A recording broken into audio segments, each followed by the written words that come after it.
अस्सलाम वालेकुम। जाफ़र एक्सप्रेस 16 दिन की बंदिश के बाद दोबारा ट्रैक पे चल पड़ी है आज। आपको पता है कि तकरीबन 11 मार्च को एक अनफॉर्चुनेट वाक़या हुआ, दहशतगर्दी का एक अनफॉर्चुनेट वाक़या हुआ, जो कोयटा से पेशावर जाती हुई ट्रेन को पटरी वगैरह उड़ा दी गई और बाकी सारी डिटेल तो आपको पता है। तो आज 15-16 दिन के बाद दोबारा पेशावर से जाफ़र एक्सप्रेस कोयटा की तरफ अपनी मंजिल के लिए निकल पड़ी। उसमें खाली पटरी रिपेयर करने का ही काम नहीं था, बल्कि जब ट्रेन को दोबारा से चलाया जा रहा है उस इतने बड़े ट्रैक पे पेशावर से कोयटा तक, तो इट मीन्स सिक्योरिटी की अश्योरेंस दे दी गई है और इतना सिक्योर कर लिया गया है कि वो तमाम रास्ता जिस पे ट्रेन चलेगी उसके ऊपर दोबारा कुछ इस तरह का मिस एडवेंचर करने की अगर कोशिश की गई तो उसको सही तरीके से निपट लिया जाएगा और उसको प्रिवेंट करने के तमाम तरीकाकार अपना लिया गया है। मतलब उस पूरे ट्रैक पर सिक्योरिटी फोर्सेस ने इतनी काम कर लिया है कि कोई भी वहाँ उठ के आके अभी हमला नहीं कर पाएगा, जो कि एक सिक्योरिटी फोर्सेस की और पाक फौज की एक कामयाबी है। छोटी चीज़ नहीं है। पेशावर से लेके कोयटा तक एक ट्रैक देखा जाए तो बहुत बड़ा ट्रैक है और वो पहाड़ी सिलसिला है और वहाँ पे सिक्योरिटी इंश्योर करना मुश्किल काम है गिवन द करंट सर्कमस्टांसेस। जो पाक फौज है उनकी जो ऑपरेशनल कैपेबिलिटी और ऑपरेशनल जो सलाहियत है उसके ऊपर तो कोई दो राय नहीं है। अगेन बात वही कहने की है कि जो मुल्क में इस अब दहशतगर्दी के जो वाक़यात हैं, सिक्योरिटी के जो इश्यूज़ हैं, जो मामलात चल रहे हैं, चाइनीज़ जो लोग मर रहे थे और चाइनीज़ जो गवर्नमेंट है वो भी आई थिंक इसके ऊपर निगोशिएट कर रही है, बात कर रही है। वो कह रहे हैं कि हम खुद के अपने सिक्योरिटी पर्सनल एलोकेट करेंगे वहाँ पे पाकिस्तान में, जो कि चाइनीज़ शहरियों की हिफाजत का ज़िम्मेदार होंगे। उसके ऊपर कुछ मुज़ाकरात चल रहे हैं। सो सिचुएशन ज़ाहिर है, सिक्योरिटी की सिचुएशन जो है, सूरत हाल जो है वो इतनी अच्छी नहीं है पाकिस्तान में। ये जो बैड सिचुएशन है सिक्योरिटी की, अगेन हमें लगता है कि शायद ये फ़ौज की नाकामी की वजह से ही है। नहीं, ऐसा नहीं है। बात यह है कि फ़ौज की ऑपरेशनल सलाहियतों पे कोई दो राय नहीं है, लेकिन मसला ये है जितने भी ज़्यादा काम दे दिए जाएंगे ना इदारे को, तो उनमें फिर एक्चुअली भी यहाँ पे कंसंट्रेट करना कम हो जाएगा। अब देखें, ये जो मामलात होते हैं ये सियासी मामलात होते हैं। लोगों में जिस तरह है ना, आप कुरान पाक में एक टर्म यूज़ होती है, अल्लफ़ बैन क़ुलूबिकुम, दिलों के दरमियान उल्फत का पैदा कर देना। अल्लाह ताला बहुत बड़ी नेमत अपनी बता रहे हैं। जो कुरैश में था, पता है आपको किस तरह उनका आपस में लड़ाई झगड़े और कबायली झगड़े चलते थे। तो अल्लाह ताला ने कहा कि अपनी नेमत हमने तमाम की है, वो अल्लफ़ बैन क़ुलूबिकुम, के और दिलों के दरमियान उल्फत पैदा कर दी है अल्लाह ताला ने। ये बड़ी नेमत होती है और अल्लाह ताला के एक अजाब तरह का होता है कि जब दिलों में एक दूसरे के ख़िलाफ़ कदूरत और नफ़रत पैदा हो जाए। और ये दहशतगर्दी और सिक्योरिटी के मसले, अनलॉफुल सिचुएशन जो होती है, वो सारी इसीलिए होती है कि दिलों में नफ़रतें होती हैं एक दूसरे के ख़िलाफ़।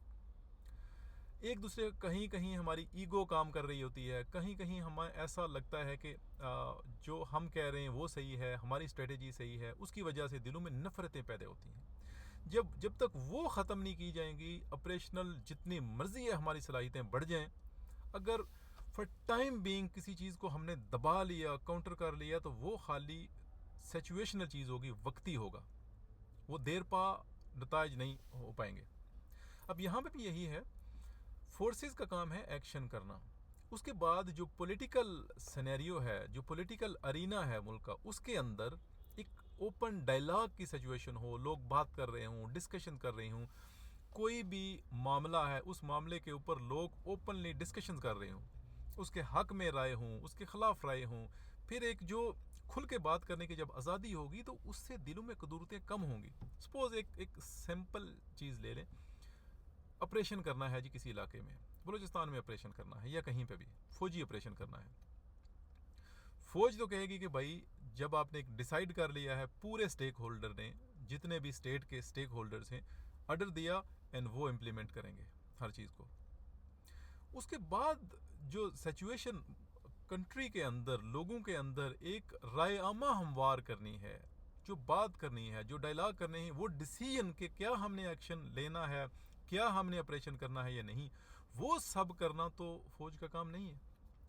वो सब कम से कम जो गवर्नमेंट में बैठी हुई पार्टियां हैं उनका काम है कि पूरे कंट्री में इस तरह की एक सिचुएशन हो कि सारे लोग एक पेज पे हों, अगर सारे नहीं तो मेजॉरिटी ऑफ द पीपल एक पेज पे हो कि ये काम करना चाहिए, इसके ये फ़ायदे हैं, इसके ये नुकसानात हैं, हर चीज़ को कंसीडर करके फिर आगे बढ़ें।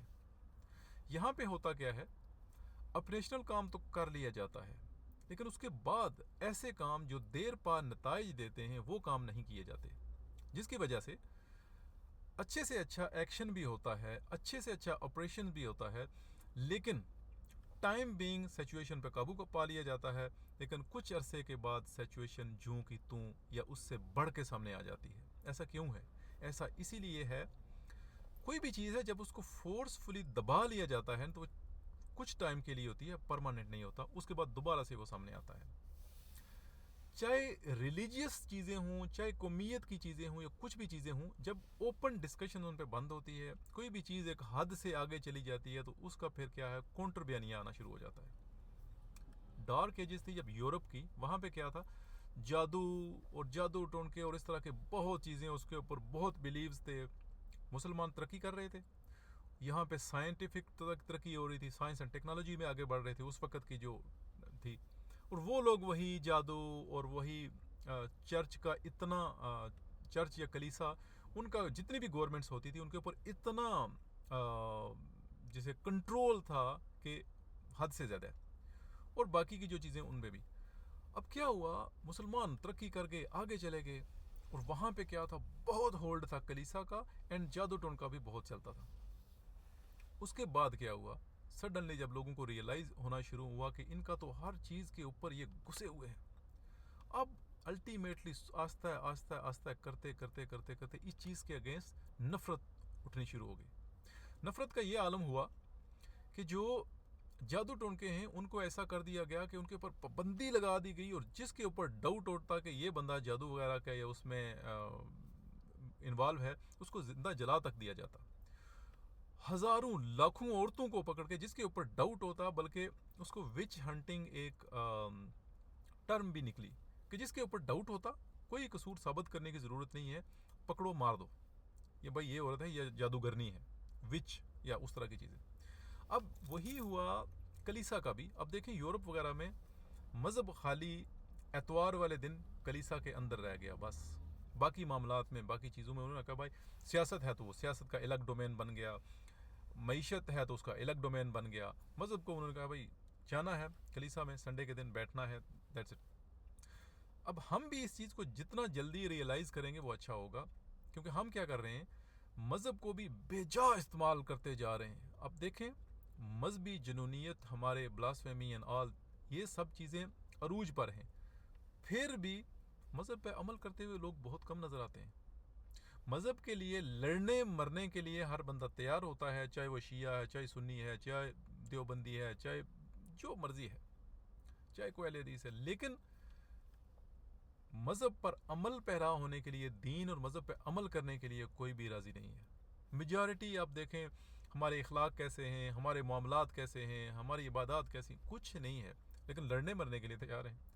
क्यों? हम कोई भी मामला है, मजहबी मामला है, उसके ऊपर हम डिस्कशन तो होने ही नहीं देते। कोई भी बंदा जो डिस्कशन करता है, जो कोई मामले की तह में जाना चाहता है, जो कोई पूछता है, जो सवाल करता है, उसके ऊपर इल्ज़ाम लग जाता है कि ये बंदा ठीक नहीं है। तो इसी तरह हमारे जो सिक्योरिटी के मामलात हैं, अब जादू टोनके को तो छोड़ दें, सिक्योरिटी के मामलात या बाकी चीज़ें जो सियासी मामलात हैं, सियासत में जी फ़ौज की इन्वॉल्वमेंट होनी चाहिए, नहीं होनी चाहिए।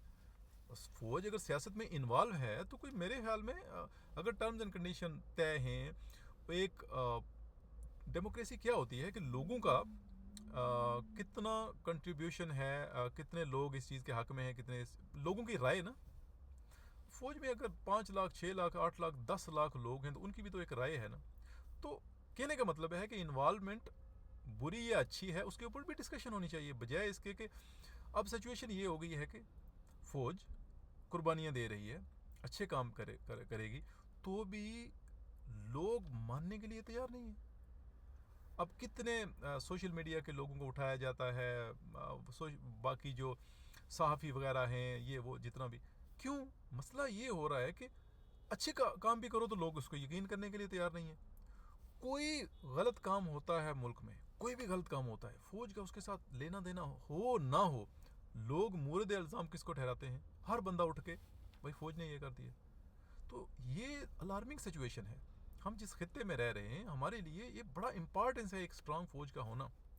उनकी टर्म्स एंड कंडीशन तय की जा सकती हैं, सारे मिल बैठ के डिसाइड किया जा सकता है कि यार ये करना है, ये नहीं करना है, यहाँ पे इतनी इन्वॉल्वमेंट होनी है, इतनी इन्वॉल्वमेंट नहीं होनी है। लेकिन जो सिचुएशन अब बन गई हुई है, ये बड़ी ख़तरनाक सिचुएशन है। किसी भी कंट्री के लिए ये बड़ी ख़तरनाक होती है कि एक ऐसा इदारा, एक ऐसी पावर जो आपके कंट्री में एक डिसीजन मेकिंग है और बड़ी इंपॉर्टेंस है, क्रिटिकल है, उसके बारे में अगर पब्लिक की राय यहाँ तक पहुँच जाए कि भाई जो उल्टा काम हो, बुरा काम हो, लोग सीधा बगैर सोचे समझे इल्ज़ाम लगा देंगे भाई फौज ने किया है।